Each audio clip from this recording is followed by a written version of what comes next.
Swayam Prabha. Digital India. Educated India.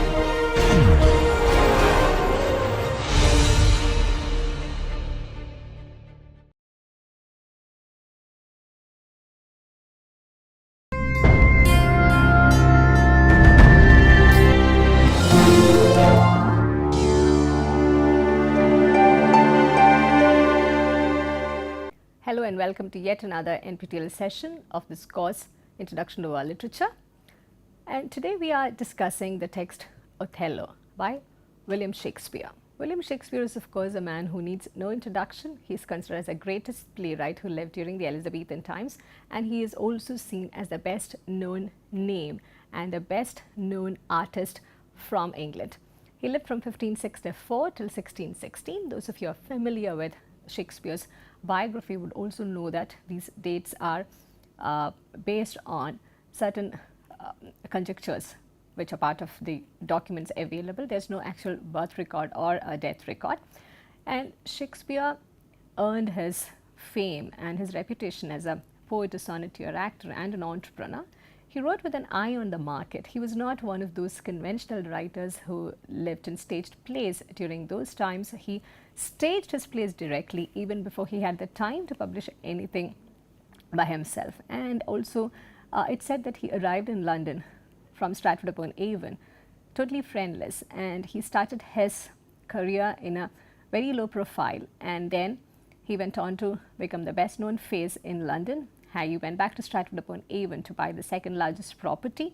He also became a shareholder in some of the important playhouses of those times. So that was a kind of steady growth that he had as a dramatist and as an entrepreneur and as an artist who had an eye on the market. So Shakespeare's literary reputation as a dramatic genius was cemented only in the 19th century. He was of course seen as a successful artist, a successful dramatist, but in the 19th century we also find him getting elevated to the status of a literary genius. We also find a plethora of of critical works emerging since the 19th century on Shakespeare. So today we are looking at one of his greatest tragedies, Othello. This is presumably written in 1603. This is one of this belongs to his later phase when he was writing during the time of King James I. And this the full title goes like this: Othello, the tragedy of Othello, the Moor of Venice.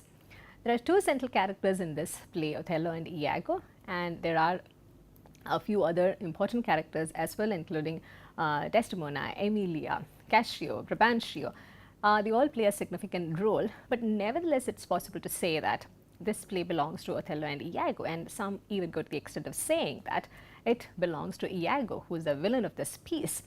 And this play, Othello, it has continues to be a huge success whenever it was staged, and there is over a dozen film adaptations, and this has also become an inspiration for a number of other kinds of works which emerged in the earlier and in the present times. It's often said that Shakespeare's supreme dramatic genius is seen in his tragedies, and Othello is one such work which manifests his supreme genius, his supreme craft and his dramatic artistry in more or less perfect ways. So the play Othello, it shares with the other important tragedies such as King Lear, Macbeth and Hamlet a fascination with evil. All these four tragedies are considered as the most important ones and the most intense works of Shakespeare. And if you read up about the critical tradition available on Shakespeare and the scholarship on Shakespeare, you'll also notice a number of works on these four tragedies. And in Othello, we find that a number of people have studied the devastating effects of jealousy and the vengeful emotions. And Shakespeare only had a passing interest in the political strife, and we find that Shakespeare's Roman tragedies are mostly devoted to that. Otherwise, in the action of Othello, we find the concentration is overwhelmingly on the emotion of jealousy. And we find Shakespeare taking this emotion to different levels, playing with it, and even using that as a character itself to shape, redefine, and even change different characters. On the protagonist Othello the Moor, there's no consensus on Othello's ethnic origin. The term Moor has obviously been used to describe Othello, And it's said that the Renaissance representations of the Moor were vague, varied, inconsistent, and even contradictory. So it's perhaps safe to say that Moor is a term used to refer to dark skinned people in general, and it's obviously a racist, derogatory term. And this has also been used interchangeably with terms such as African, Somali, Ethiopian, Negro, Arab, Berber, or even Indian, to suggest that these are people from faraway lands who are predominantly non-European in some way or the other. And these references to the non-white in various ways have drawn attention from various critical circles, and as mentioned, it's also been seen as very racist and derogatory. But the focus of this play is mostly on how jealousy as an emotion can be seen as a universal emotion, and that there is hardly any difference in the basis of race or gender that we find while the emotion of jealousy is at work. So it's interesting to notice how the play looks at jealousy and how the center of interest always returns to the destruction of a love through jealousy. The protagonist here is not a king or a prince, but he is a general, an army general, and he's also recently married. And in this play, unlike some of the other plays by Shakespeare, there are no supernatural visitations. There's no comic sweep or shaking of social order. We only have as a protagonist a fair-minded Duke of Venice in control. So when the play begins, things are completely under control, and we even get this impression that this is mainly a political story, the story of a political strife with a love story in the background. But as the play progresses, we get to know that it is totally otherwise. The political actions, it automatically they go to the background, and we realize that it is mostly about this man Othello and how he's swayed, how his emotions are being swayed by these cunning interventions by Iago, who once was his trusted confidante, but from the beginning of the play we also get to know that Iago is not what he is. In this play, perhaps to invoke the kind of racist, derogatory attitude that the white characters had towards the Moor, we find a lot of images being invoked from the natural world or from the animal world, like goats, monkeys, baboons, Barbary horse, green-eyed monster, and sometimes terms such as green-eyed monster. It is also used to talk about abstract emotions such as jealousy. And there is a very predominant use of the racially pejorative image of blackness, especially when the discussions are about the Moor, thick lips, sooty bosom. So these are the ways in which Shakespeare is also trying to tell us about the dominant attitudes of the playgoers of those times, of the audience of those times towards the non-white. We also need to keep in mind that this was the time when England was going really successful in their overseas expeditions. The race for the colonies had already begun, and England, we realized that within a few decades they also become the number one, they become the superpowers in terms of the racial power equation. So coming back to the play, during the Elizabethan times, the term Moor did not really distinguish between Arabian and African people. It was used as a general term to refer to any dark-skinned person. So here we do not find Shakespeare also taking any particular care or any pain to show us whether the Moor, Othello, was Arabian or African or something else. So he leaves it at that, and perhaps leaves it very open for the audience's imagination. And it's also important to notice that during the Elizabethan period, especially for the Elizabethan audience, it really did not matter from where the Moor came, as long as his blackness, his non-whiteness was emphasized to create a contrast. Othello and Desdemona are the pair, are the couple who are in love, and at the outset of the play we get to know that they decide to elope and get married, and this is also happening at a very significant juncture in Othello's own career, and Desdemona has done this pretty much against the will of her father, who also had favored Othello as a general, who had favored Othello as an adventurer, but not as a suitor for his daughter. So Othello and Desdemona are forced to prove their love in the face of these prejudices against miscegenation, and this also becomes one of the subplots in this play, one of these subtexts in this play, which becomes very, very significant in reading the play against the colonial rhetoric which was getting predominant from the Elizabethan times onwards. The relationship between a white woman and a non-white or a black person was seen as something unnatural. And to make things worse, Othello is being portrayed as being black as well as older than Desdemona. And in fact, as the play progresses, we realize that Othello himself, of course at the instigation of Iago, he himself begins to think of this, and he is undone by his own lack of self-esteem. And this lack of self-esteem, this lack of confidence in his own looks, in his own personality, in his own compatibility as far as his union with Desdemona is concerned, we find that that becomes a useful breeding ground for Iago's plotting. So the tragic flaw in Othello, the protagonist, the hamartia in Othello is the insufficient regard for himself. He begins to see himself through the eyes of Venice, through the eyes of Brabantio, and finally through the imagined eyes of Desdemona herself. And we find that Iago finds it very, very easy to manipulate Othello. He doesn't even have to try too hard. And Othello's intense love for Desdemona, in fact, prepares the way for his tragedy. And towards the end, ironically, Othello himself realizes that he is someone who loved wisely but not too well. And Iago is one of the most fascinating characters of Shakespeare. He is considered as one of the finest villains sketched in literary canvas. And Iago belongs to a group of villains in Shakespeare who, while motivated in human terms, they also take delight in evil for its own sake.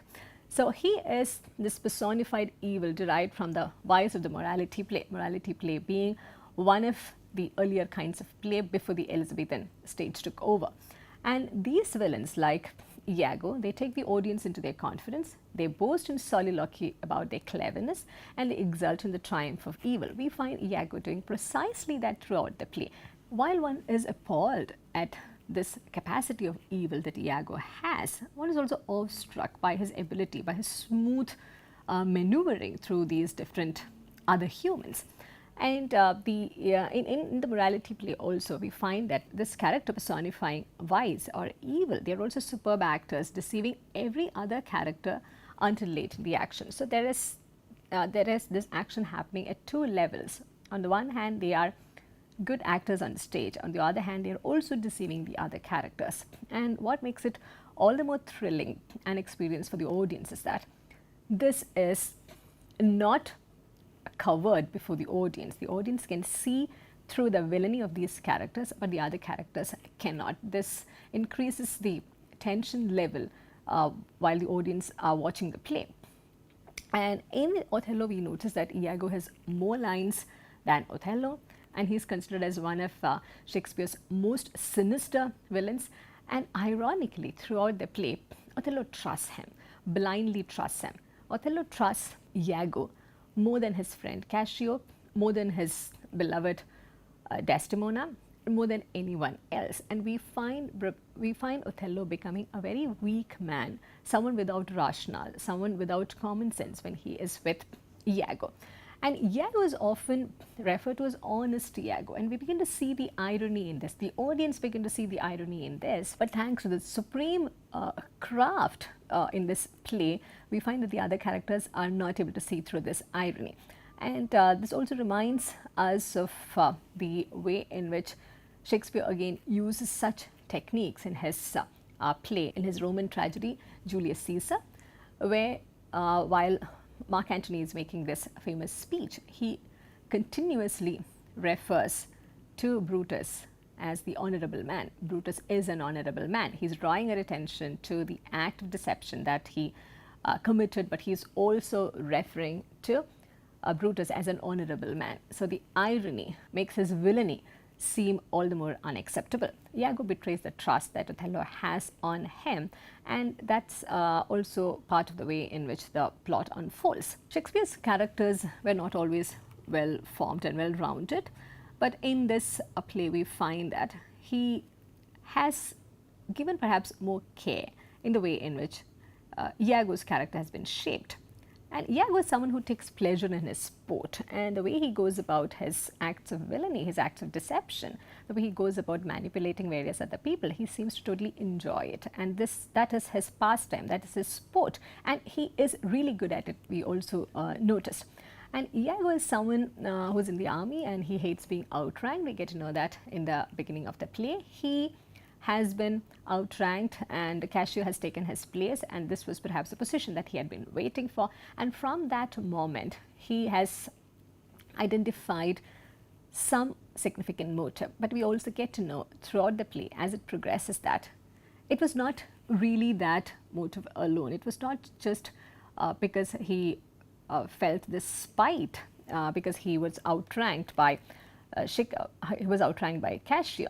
And what emerges as being very ironical and significant is that hatred precedes any other motive in Iago.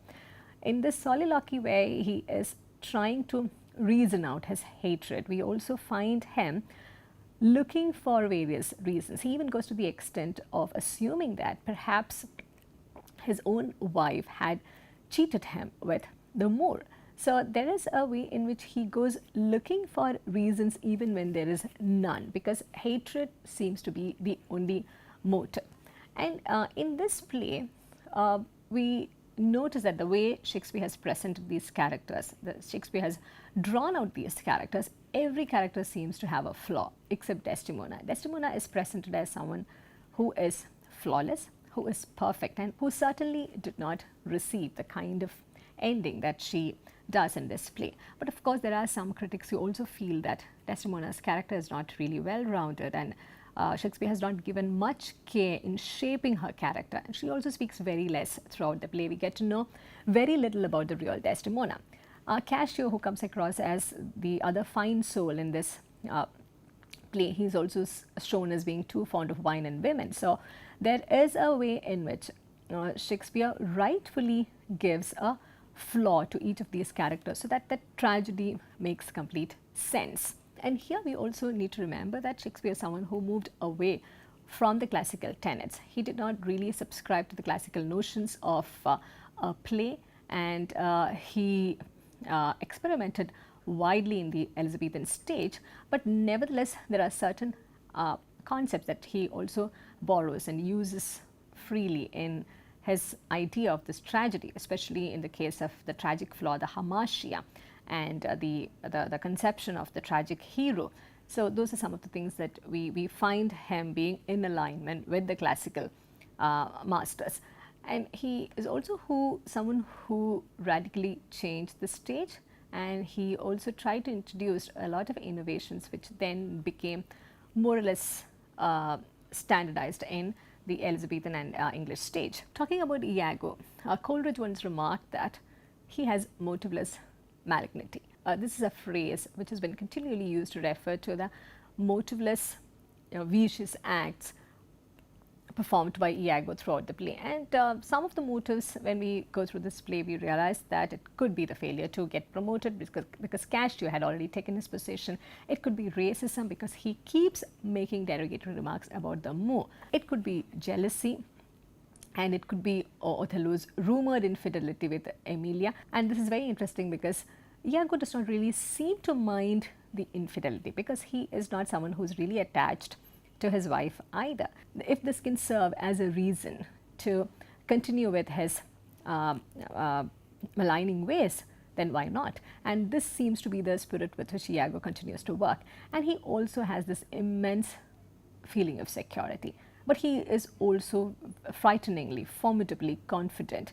And he is the only character who remains consistent throughout. We do not find him undergoing any change, even after being discovered, even after his villainy being discovered towards the end. We find him retaining his composure and remaining the same vicious, villainous Iago that he was from the beginning. There is no reason for us to suspect that there perhaps was a past and there was a moment after which he became like this, because he seems to totally enjoy his sport, as many critics have put it. He seems to be totally in control of the manipulations that he is doing, and he does not feel even for a moment guilty about it. Make no mistake, he does not try to amend his ways in any way. And even after Rodrigo dies quite accidentally, we find that this man is left with no remorse, and he can stoop to any level, he can take any kind of criticism, and he knows how to change his behavior in front of each one. And he is also very, very smart,